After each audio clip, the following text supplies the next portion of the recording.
छोटे शहर में एक स्कूल जाने वाला लड़का रायन नाम का रहता था।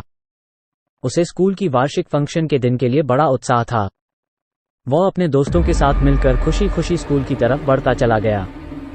पर जैसे ही वो स्कूल के गेट्स की ओर बढ़ा, उसकी चिंता बढ़ गई। कुछ अजीब सी बातें सुनाई देने लगीं और हवा में एक अजीब सी ठंड छाई गई। रायन ने उसे ध्यान नहीं दिया और स्कूल के प्रवेश द्वार की ओर बढ़ता चला गया। पर जैसे ही वो स्कूल में पहुंचा, वहां का वातावरण बिल्कुल अजीब था। एक अजीब सी चुप्पी सुनाई देती थी और एक बड़ी ठंडी हवा चल रही थी।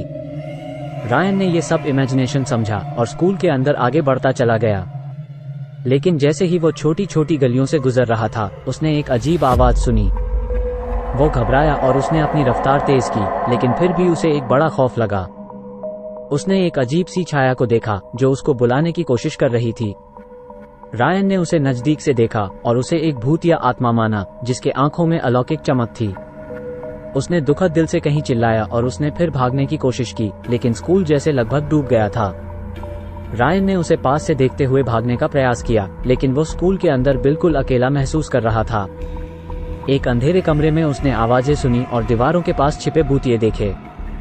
उसने बिना सोचे समझे अंधेरे कमरे में दौड़ा और दरवाजा बंद किया। धीरे धीरे उसकी सांसें बढ़ गईं जब वह अपने आसपास की घटनाओं को समझने का प्रयास कर रहा था।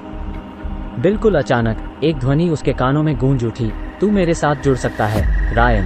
रायन के हाथ पसीने से भर गए और उसने महसूस किया कि कोई उसके बालों को सहला रहा है। उसने उसकी तरफ मुड़कर देखी। तू अब मेरा है, ध्वनि बोली, और अगले पल उसने महसूस किया कि कुछ उसको पीछे धकेल रहा है। उसने उसे बाहर जाने के लिए कोशिश की, लेकिन दरवाजा बंद था और वो जोर से टकरा गया।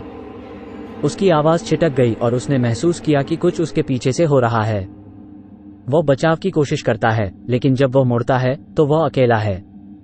स्कूल की त्योहारी का दिन रायन के लिए एक डरावना और भूतिया साबित हो गया था।